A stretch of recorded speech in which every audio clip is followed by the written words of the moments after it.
আসসালামু আলাইকুম।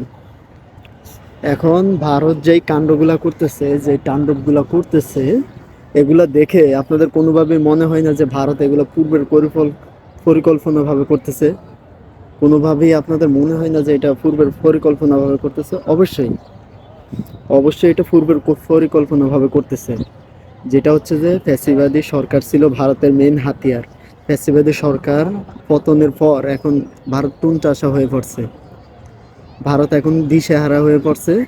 পরে এই যে আপনার চিন্ময় কৃষ্ণ দাস প্রভু, চিন্ময় কৃষ্ণ প্রভু, সে তারা দিয়া চাইছে যে দেশের ভিতরে একটা হট্টগোল বাজানোর জন্যে, দেশের ভিতরে একটা গন্ডগোল বাজানোর জন্যে। সে তো ওই তো আপনার সম্মেলনও করছিল, এক সম্মেলনে কত মানুষ জড়ো করে ফেলছে। ওটা তো আপনারা দেখছেন যে কি পরিমাণে মানুষ জড়ো করে ফেলছে। এই যে চিন্ময় কৃষ্ণ প্রভু নাকি এই যে যাকে গ্রেপ্তার করছে এখন ভারতের এই যে বিজেপির যে নেতা, সেও হুমকি দামকি দিচ্ছে, ভারতের আরো অনেকেই হুমকি দামকি দিচ্ছে তাকে ইয়ার জানার জন্য। এই যে চিন্ময় কৃষ্ণ, এ কিন্তু ভারতের দালাল, ভারতের।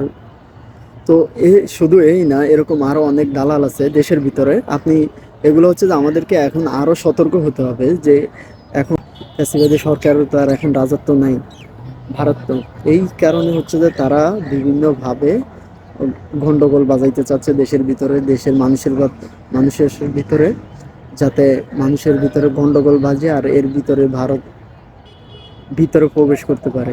এই যে চিন্ময় কৃষ্ণ প্রভু এর এর যে সম্মেলন করলো, এর যদি না আটকানো যাইতো, হয়তো বা মানে আরো বড় ধরনের একটা আহ, ঝামেলা হইতো, আরো বড় ধরনের একটা ঝামেলা হইতো।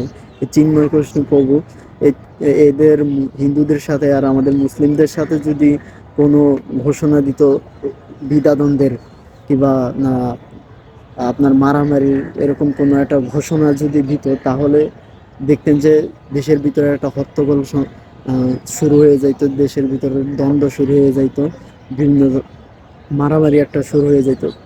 তো ওই সময়টায় হয়তোবা ইন্ডিয়া বাংলাদেশের ভিতরে ঢুকে বিভিন্ন দখলের প্রচেষ্টা চালাইতে, এরকম হয়তোবা তাদের পরিকল্পনা ছিল। বাট সেটা তো আর কখনোই সম্ভব না। বাংলাদেশের মানুষ সচেতন আছে এখন, সবাই। বাংলাদেশের মানুষ এখন অনেক সচেতন সকল বিষয়ে। বাংলাদেশের মানুষকে কোনোভাবেই কোনোভাবেই পরাজিত করা যাবে না। বাংলাদেশের মানুষকে কোনোভাবেই ভুল প্রচার করিয়ে, মিথ্যা প্রচার করিয়া যে দাবায় রাখার চেষ্টা করতেছে, এটা কখনোই সম্ভব হবে না। এতে হচ্ছে যে আমরা, আমাদের দেশের মানুষ আরো গর্জে উঠবে। আরো এতে এতে হচ্ছে যে আমাদের দেশের মানুষ আরো গর্জে উঠবে। কোনোভাবেই আমাদের দেশের মানুষকে দাবিয়ে রাখতে পারবে না ইনশাল্লাহ। তো এখানে হচ্ছে যে ভারত যেগুলো চালাইতেছে, এগুলা সবগুলাই পূর্বের পরিকল্পনায় ভাবে চালাইতেছে। এটা হচ্ছে যে আমাদেরকে বুঝতে হবে, আমাদেরকে সতর্ক থাকতে হবে এই বিষয়ে।